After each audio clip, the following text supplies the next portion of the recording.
Hello Pisces, ito na po ang iyong reading and let's start. Hindi nila aasahan ito sa iyo ngayong Ber months. Ayan, sumasang-ayon yung kulog. Pero ilalaban natin ito ngayon kahit maulan. Para sa inyong mga Pisces, hingi po tayo ng ilang messages para sa inyo. Dito muna tayo sa inyong tarot card reading. Okay, we'll be straightforward sa ating reading today at itong oracle. Lagyan lang natin sa gilid, Pisces. Ngayong Ber months, hingi tayo ng messages para sa inyo. Sa anong paraan nga ba magugulat ang ilang tao sa inyong paligid or kayo mismo ay magugulat rin? Okay, sa anumang aangat na ganap or anong habang message ang maiiwan natin para sa mga Pisces Ber months 2023? Message.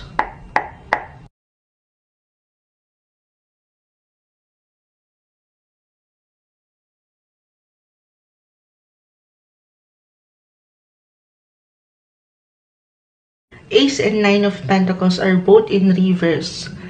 Pisces, okay, naway pantay siya, ayan. Bilang parang naririnig ko na naman ang eroplano.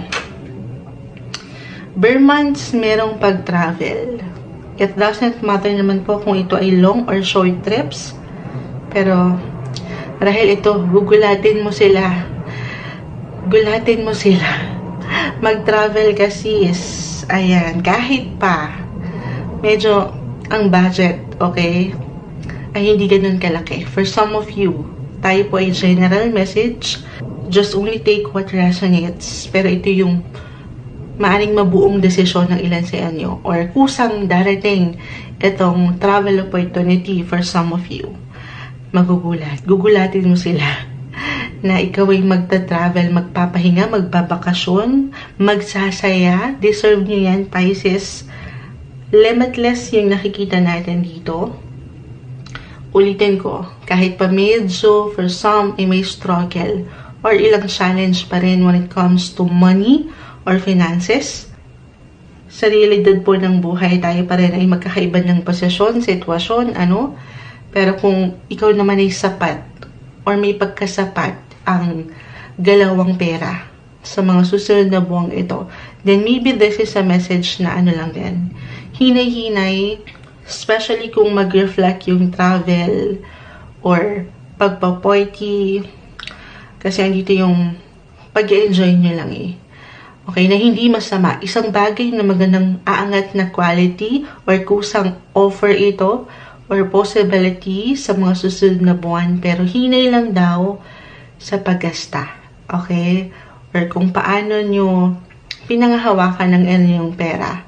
Maybe yun nga, paangat yan yung tamang responsibility and balance sa point na yon. Maaring gulatin mo, Pisces, ang ilang tao sa iyong paligid na parang ang dami mong gustong gawin, ang dami mo pang pangarap, ang dami mo pang kakayanan na pwedeng umangat sa inyo sa mga susunod na buwang ito. Meron tayong nakikitang pag-expand. Hindi lang movement, okay, bilang the world ay narito, and Page of Wands. Pero pag-expand nung, in general na ito, ano, yung paglawak ng inyong mga isipan, kung paano kayo umintindi, kung paano nyo tingnan ang sitwasyon, mas magiging bukas kayo sa maraming bagay.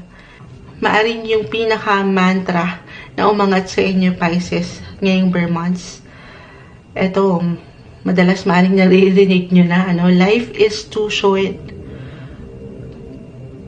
At mag-i-enjoy ka. You will be having fun. Kasi alam mo na deserve mo yan. Okay? Magsasaya lang. Na kahit ano man ang personal mong pinagdadaanan, at the end of the day, pipiliin mo pa rin na maging masaya. Meron tayong pag-expand. As I've mentioned, hindi lang ng iyong mindset, pero kung hindi tayo magiging practical, ay ng ilang connection na meron ka sa iyong paligid. Yung paglalim ng commitment, pagdating sa love or friendship, at dyan, gugulatin mo, okay, na meron ka palang ilang taga-suporta. Ang ilang tao, itong maaring magulat na kasi as a Pisces, ang ilan ay tahimik lang or hindi ganun ka-vocal sa ilang bagay, pero this time magugulat ang ilang taong ito na hindi nila aasahan sa'yo. Ang dami mo palang kaibigan or ang dami mong support, ang dami mong connections.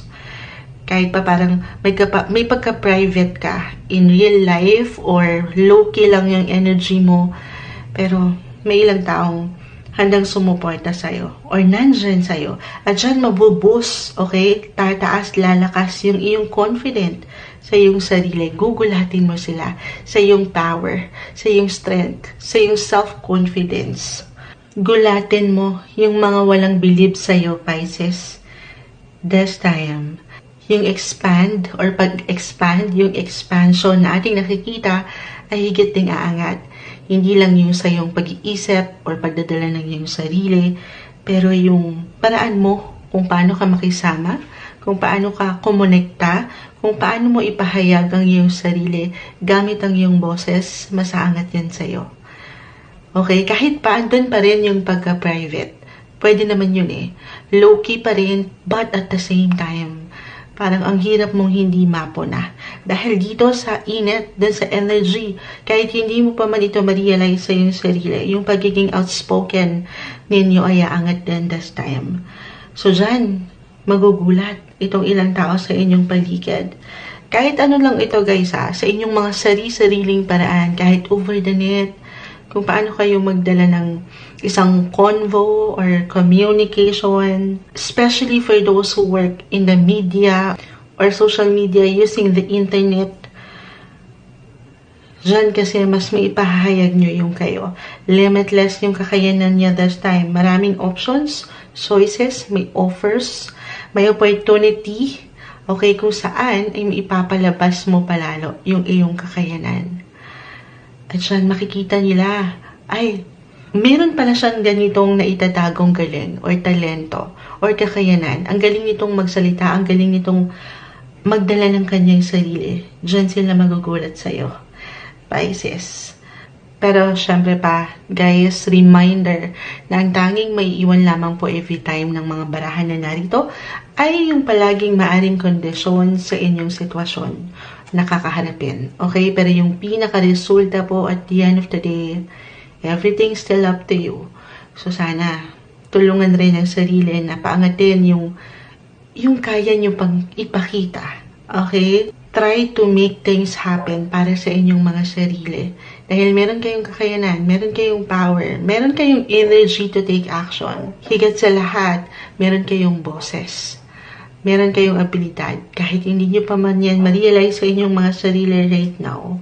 Also, be ready. Okay? Be always ready sa ilang possibility. Kasi nga ulitin ko, limitless. Meaning parang ang dami. Walang hangganan.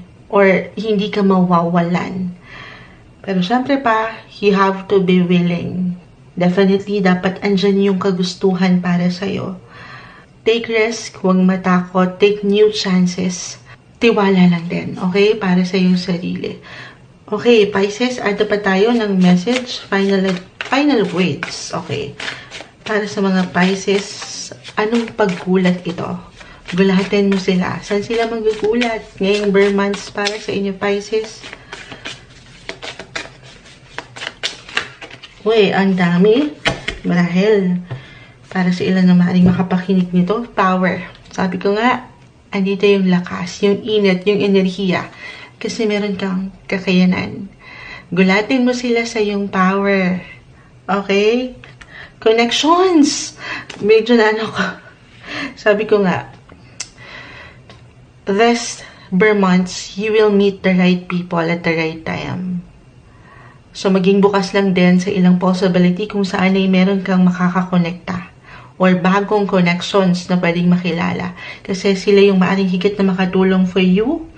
Okay? Para higit mo pang marating yung iyong mga highest good, kakayanan, abilidad, connections. Magugulat sila sa iyong mga connections kasi meron ka pala niyan.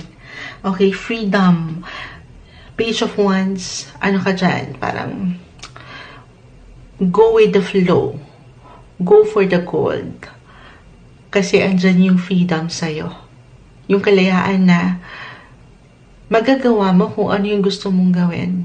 Okay, freedom, gugulatin mo sila kasi ang laya mo palang tao. I mean, free-spirited ka, okay?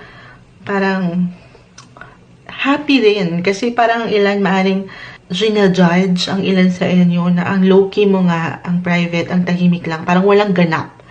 Pero in reality, meron, okay? Kailangan mo lang magtiwala. Tulungan ng sarili na patuloy na magtiwala doon sa kaya mo pang ipakita. Friendship, new connections, friendship, umaangat yung ilang tao sa iyong paligid na higit na ready to commit. Yung paglalim sa point na yan, passion, injustice. Gulatin mo sila. Pisces, na makakamit mo ang hustisya na para sa iyo. Na magkakaroon ka ng kalayaan na deserve mo. At paangatin mo yung passion. Susundin mo kung ano yung talagang gusto mo o mahal mo. Ngayong Burr months para sa inyo, Pisces.